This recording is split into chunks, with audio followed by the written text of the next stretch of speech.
तो आज का आपका पहला क्वेश्चन है, तेंदू के पत्ते का प्रयोग किस काम में किया जाता है? तेंदू के पत्ते का प्रयोग कहाँ किया जाता है, जल्दी बताओ। तेंदू के पत्ते का इस्तेमाल किस काम में लिया जाता है? तो तेंदू का जो पत्ता होता है इसका हम लोग बीड़ी बनाने में यूज करते हैं। किसमें? बीड़ी बनाने में। ठीक है, बीड़ी तो आप सभी जान ही रहे हो, तो बीड़ी बनाने में तेंदू के पत्ते का इस्तेमाल किया जाता है। अगला क्वेश्चन है, क्यूबा द्वीप किस सागर में स्थित है? क्यूबा द्वीप किस सागर में स्थित है? कहाँ स्थित है क्यूबा द्वीप? तो ये कैरेबियन सागर में स्थित है। कहाँ है? कैरेबियन में। ठीक है, कैरेबियन सागर में ये स्थित है। और कैरेबियन सागर किसका पार्ट है? तो यह अटलांटिक का पार्ट है, ये भी आपको याद रखना है। अगला क्वेश्चन है, हीराकुंड बांध किस नदी पर स्थित है? हीराकुंड बांध किस नदी पर स्थित है? जल्दी बताओ। हीराकुंड बांध किस नदी पर स्थित है? तो ये महानदी पर स्थित है। ठीक है, किस नदी पर? महानदी पर स्थित है। अगला क्वेश्चन है, रिवॉल्वर का आविष्कार किसने किया था? रिवॉल्वर का आविष्कार किसने किया था? जल्दी बताओ, कौन है रिवॉल्वर का आविष्कारक? तो ये है सैमुअल कोल्ट। कौन है? Samuel Colt. ठीक है, सैमुअल कोल्ट ने रिवॉल्वर का आविष्कार किया था। अगला क्वेश्चन है, मिस्र में अबू सिम्बेल का मंदिर किस भगवान को समर्पित है? अबू सिम्बेल का मंदिर ये कहाँ स्थित है? ये स्थित है, अबू या अबू इसको बोलते हैं। ठीक है, अबू सिम्बेल ये कहाँ स्थित है? ये मिस्र में स्थित है। और ये किस भगवान को समर्पित है, आपको ये बताना है। किस भगवान को समर्पित है? तो ये सूर्य भगवान को समर्पित है। ठीक है, किस भगवान को? सूर्य भगवान को ये समर्पित है। ठीक है। अगला क्वेश्चन है, चीन की सबसे पुरानी सभ्यता क्या है? चीन की सबसे पुरानी सभ्यता क्या है, ये आपको बताना है। चीन की सबसे पुरानी सभ्यता है स्वान। कौन सी सभ्यता है चीन की सबसे पुरानी? स्वान। अगला क्वेश्चन क्या है? अगला क्वेश्चन है, बंगाल का विभाजन किस गवर्नर जनरल के वक्त हुआ था? जल्दी बताओ, बंगाल का विभाजन किस गवर्नर जनरल के वक्त हुआ था?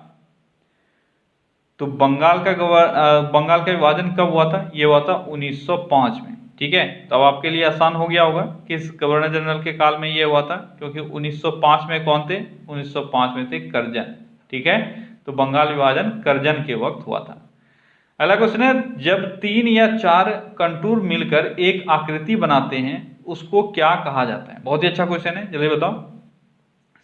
कॉन्टूर लाइंस आप जान रहे हो। ठीक है, जब 3 और 4 कॉन्टूर एक साथ मिला देते हैं उसके बाद वो एक आकृति का निर्माण करता है, तो इसको क्या कहते हैं हम लोग? इसको क्या कहा जाता है? इसको कहा जाता है सैडल। क्या कहा जाता है? इसको सैडल कहा जाता है। अगला क्वेश्चन है, सत्यशोधक समाज की स्थापना किसने की थी? सत्यशोधक समाज की स्थापना किसने की थी? किसने की थी? ये क्या गया था? ज्योतिबा फूले के द्वारा। ठीक है, किसके द्वारा? ज्योतिराव फूले या ज्योतिबा फूले, इनको किसी भी नाम से आप बुला सकते हो। ज्योतिराव फूले, ठीक है, इनका नाम था। अगला क्वेश्चन क्या है? मोनल मेटल किसका मिश्र धातु है? मोनल मेटल किसका मिश्र धातु है? जल्दी बताओ, मोनल मेटल किसका मिश्र धातु है? तो मोनल मेटल में होता है तांबा, लोहा और निकल। क्या होता है? तांबा, लोहा और निकल। ठीक है। अगला क्वेश्चन है, कृत्रिम सोना में कौन से घटक मिले होते हैं? कृत्रिम सोना जो होता है, आर्टिफिशियल गोल्ड, उसमें क्या होता है? उसमें आपका होता है कॉपर और एल्यूमिनियम। क्या होता है? कॉपर और एल्यूमिनियम। अगला क्वेश्चन है, हरा कशिश का व्यापारिक नाम क्या है? व्यापारिक नाम या केमिकल नाम आपसे पूछा जाएगा जनरली। ठीक है, हरा कशिश का केमिकल नाम क्या है, ये आपको बताना है। क्या है? यह है फेरस सल्फेट। क्या है? Ferrous sulphate. ठीक है, फेरस सल्फेट, ये किसका नाम है? यह है हरा कशिश। ठीक है, इसका फॉर्मूला भी आपसे पूछा सकता है। फॉर्मूला क्या होता है? ये होता है FeSO4.H2O। ठीक है, FeSO4.H2O, ये होता है इसका फॉर्मूला। अगला क्वेश्चन है, मार्स गैस का व्यापारिक नाम क्या है? मार्स गैस को हम लोग किस नाम से जानते हैं? तो मार्स गैस आपका मीथेन जो है वही है आपका मार्स गैस। ठीक है, और इसका फॉर्मूला क्या होता है? इसका फॉर्मूला होता है CH4। ये याद रखना, मैं कभी पूछ लूंगा फिर दोबारा। अगला क्वेश्चन है, भारत में पहली बार राष्ट्रीय आपातकाल कब लागू हुआ था? भारत में पहली बार राष्ट्रीय आपातकाल कब लागू हुआ था? जल्दी बताओ। तो राष्ट्रीय आपातकाल पहली बार 1962 में लगाया गया था। ठीक है। अगला क्वेश्चन है, सुगौली की संधि कब हुई थी? सुगौली की संधि कब हुई थी? तो सुगौली की संधि हुई थी 1816 ईस्वी में। कब हुई थी? 1816 ईस्वी में। ठीक है। और सुगौली का संधि हुआ क्यों था? तो एंग्लो नेपाल युद्ध जो चल रहा था उसको खत्म करने के लिए सुगौली की संधि हुई थी। ठीक है। अगला क्वेश्चन है, महेश दास को किस उपाधि के द्वारा अकबर ने सम्मानित किया था? महेश दास को किस उपाधि के द्वारा अकबर ने सम्मानित किया था? तो आप सभी जान रहे हो क्या इनको दिया गया था? राजा बीरबल का नाम दिया गया था। ठीक है, राजा बीरबल। इनका ओरिजिनल नाम क्या था? महेश दास। ठीक है। अगला क्वेश्चन है, किस राज्य में सबसे ज्यादा बाघ पाया जाता है? सबसे ज्यादा बाघ किस राज्य में पाया जाता है? जल्दी बताओ, सबसे ज्यादा बाघ कहाँ है? तो सबसे ज्यादा बाघ है एमपी में। अगला क्वेश्चन है, किस भारतीय राज्य की जनसंख्या सबसे कम है? किस भारतीय राज्य की जनसंख्या सबसे कम है? यह है सिक्किम, जिसकी जनसंख्या सबसे कम है। अगला क्वेश्चन है, विषप शब्द का संबंध किस खेल से है? विषप शब्द का संबंध किस खेल से है? विषप शब्द का संबंध किस खेल से? जल्दी बताओ, किससे है? यह है चेस से। ठीक है, या शतरंज से। अगला क्वेश्चन है, प्रथम कार्यवाहक प्रधानमंत्री कौन थे? प्रथम कार्यवाहक प्रधानमंत्री कौन थे? जल्दी बताओ, इंपॉर्टेंट क्वेश्चन है पर आसान सा क्वेश्चन है, आपने बहुत बार ये पढ़ा है। प्रथम कार्यवाहक प्रधानमंत्री थे गुलजारी लाल नंदा। क्या नाम था इनका? इनका नाम था गुलजारी लाल नंदा। ठीक है, ये थे प्रथम कार्यवाहक प्रधानमंत्री। ठीक है। अगला क्वेश्चन है, भारत में टेलीविजन का प्रसारण कब शुरू हुआ था? जल्दी बताओ, भारत में टेलीविजन का प्रसारण कब चालू हुआ था? तो भारत में टेलीविजन का प्रसारण चालू हुआ था 1959 में। कब हुआ था? 1959 में टेलीविजन का प्रचालन चालू हुआ था। अगला क्वेश्चन है, एशिया में सबसे लंबी नदी कौन है? एशिया की सबसे लंबी नदी का आपको नाम बताना है। क्या है नाम इसका? इसका नाम है यांग टीसी क्यांग। ठीक है, या यांगसी क्यांग भी आपको मिलेगा। ठीक है, यांग टीसी क्यांग या यांगसी क्यांग। अगला क्वेश्चन है, दाभोल विद्युत परियोजना किस राज्य में स्थित है? दाभोल विद्युत परियोजना किस राज्य में स्थित है? कहाँ स्थित है? ये स्थित है महाराष्ट्र में। ठीक है, महाराष्ट्र में स्थित है दाभोल विद्युत परियोजना। अगला क्वेश्चन है, हिस्ट्री ऑफ नॉन लिविंग किसकी रचना है? इंपॉर्टेंट बुक है, याद रखना, हिस्ट्री ऑफ नॉन लिविंग। यह किसने लिखा था? जल्दी बताओ, history of non living.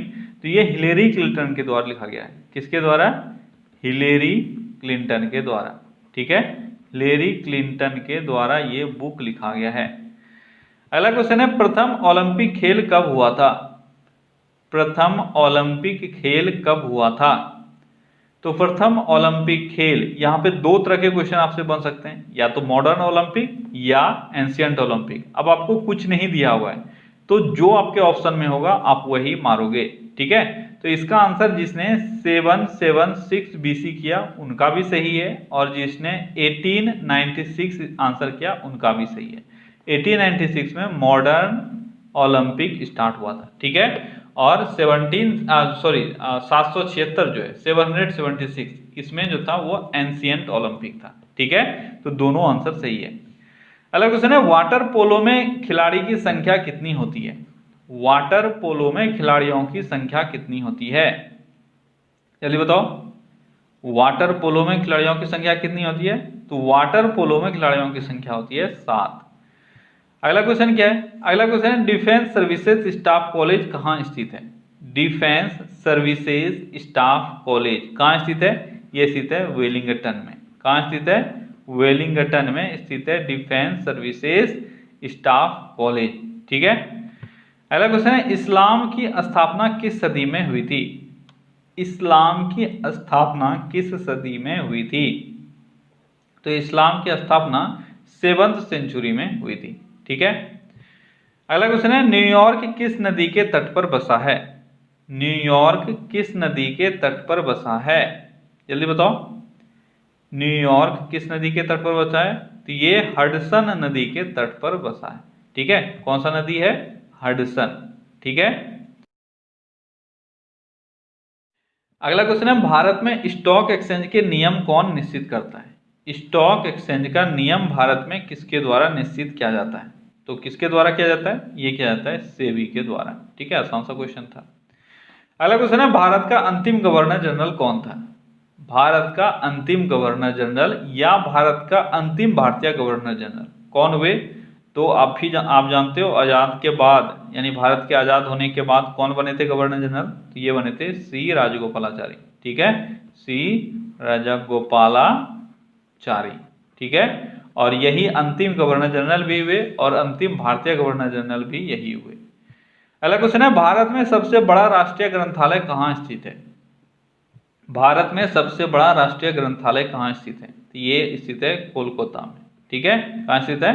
Kolkata में स्थित है सबसे बड़ा राष्ट्रीय ग्रंथालय। अगला क्वेश्चन है, शक संवत आधारित राष्ट्रीय कैलेंडर में अंतिम माह कौन सा होता है? शक संवत आधारित जो राष्ट्रीय कैलेंडर है उसमें से अंतिम माह कौन सा होता है? जल्दी बताओ, अंतिम माह कौन सा होता है? ये होता है फाल्गुन। ठीक है, आसान सा क्वेश्चन है लेकिन एग्जाम में बहुत बच्चे इसमें कंफ्यूज कर जाते हैं। अगला क्वेश्चन है, अम्लराज का सूत्र क्या होता है? अम्लराज का सूत्र क्या होता है? ये होता है HNO3 प्लस HCl। ठीक है, क्या होता है? HNO3 plus HCl। ठीक है, अगला क्वेश्चन है, विटामिन के का रासायनिक नाम क्या है? विटामिन के का रासायनिक नाम क्या है? विटामिन के का रासायनिक नाम है फिलोक्विनोन। क्या नाम है? फिलोक्विनोन। ठीक है, आई होप कि जितना भी विटामिन है उन सभी का जो रासायनिक नाम है वो आपको आ रहा है। ठीक है, दो चीजें पूछी जाती है, किसने इसको खोजा था और क्या उसका रासायनिक नाम है। ये बहुत इंपॉर्टेंट है, विटामिन से हमेशा पूछा जाता है। अगला क्वेश्चन है, पांडु रोग किस विटामिन के कमी से होता है? पांडु रोग किस विटामिन के कमी से होता है? तो पांडु रोग विटामिन अगर पूछा जाए तो B12 के कमी से हो सकता है। अगला क्वेश्चन है, ड्राई सेल में प्रयुक्त रसायन कौन सा है? ड्राई सेल में यानी सूखा सेल में कौन सा केमिकल यूज किया जाता है? कौन सा केमिकल यूज किया जाता है? ये क्या जाता है? Manganese dioxide. क्या किया जाता है? Manganese dioxide. और क्या यूज किया जाता है? और क्या जाता है? Ammonium chloride. ठीक है, और क्या किया जाता है? Ammonium chloride. तो आपको फॉर्मूला भी याद रखना है, मैग्नीज डाइऑक्साइड यानी MnO2 और अमोनियम क्लोराइड यानी NH4Cl। ठीक है, ये दोनों ड्राई सेल में यूज किया जाता है। अगला क्वेश्चन है, रेल यात्री बीमा योजना कब से प्रारंभ हुई? रेल यात्री बीमा परियोजना जो है यह कब से प्रारंभ हुआ है ये आपको बताना है। रेल यात्री बीमा योजना कब से प्रारंभ किया गया है ये? तो ये किया गया है 1994 से। कब से किया गया है? 1994 से। ठीक है, अगला क्वेश्चन है, युगांतर नामक पुस्तक के लेखक कौन है? जल्दी बताओ, युगांतर के लेखक कौन है? युगांतर पुस्तक के लेखक कौन है? यह है नताशा अरोरा। कौन है? नताशा अरोरा। ठीक है, नताशा अरोरा हैं युगांतर नामक पुस्तक के लेखक। अब यहाँ पे कंफ्यूजन आपको हो सकता है। ठीक है, युगांतर पुस्तक पूछा गया है इसलिए आंसर होगा नताशा अरोरा। अगर युगांतर न्यूज़पेपर पूछा जाता तो जल्दी बताओ, युगांतर अगर न्यूज़पेपर पूछा जाता तो क्या होता? तो इसका आंसर होता बरिंद्र कुमार घोष। क्या होता? बरिंद्र कुमार घोष। ठीक है, बरिंद्र कुमार घोष ने 1906 में एक न्यूज़पेपर चलाया था जिसका नाम था युगांतर। तो आपको कंफ्यूज नहीं करना है पुस्तक और न्यूज़पेपर में। अगला क्वेश्चन है, विश्व की सबसे छोटी नदी द्वीप कौन सी है?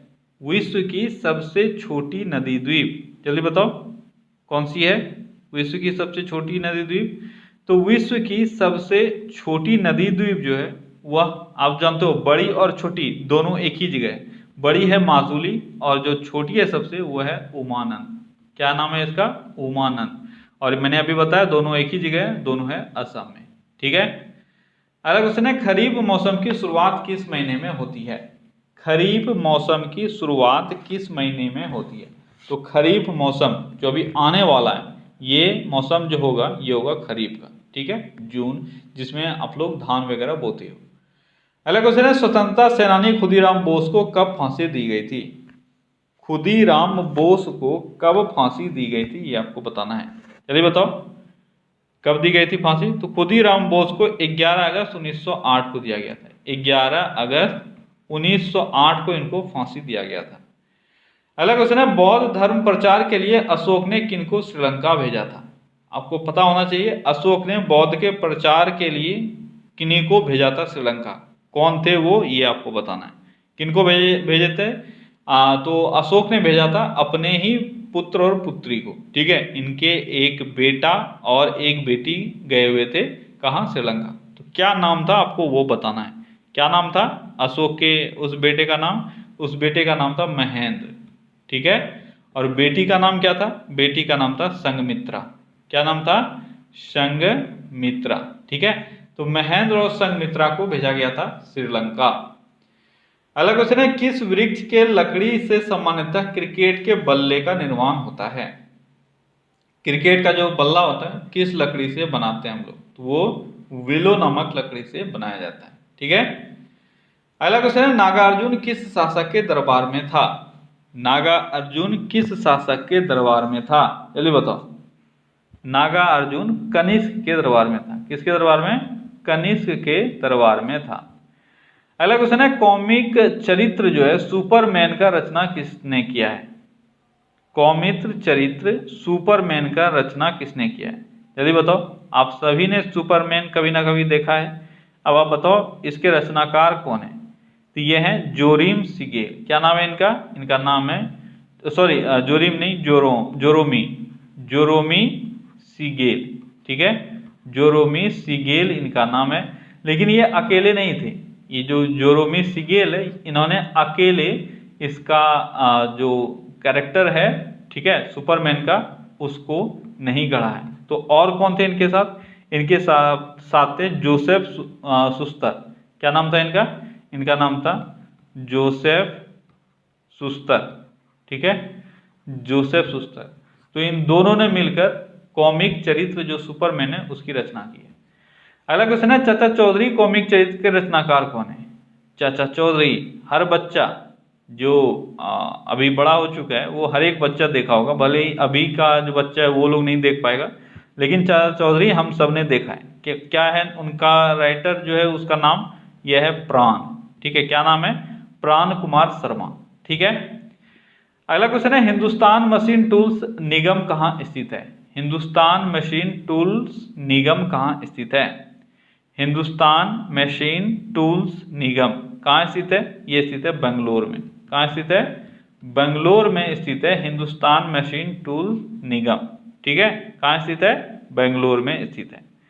अगला क्वेश्चन है, Indian oil and steel company कहाँ स्थित है। इसके बारे में मैंने आपको पहले भी बताया हुआ है। Indian oil and steel company ये कहाँ स्थित है, ये स्थित है बर्नपुर में।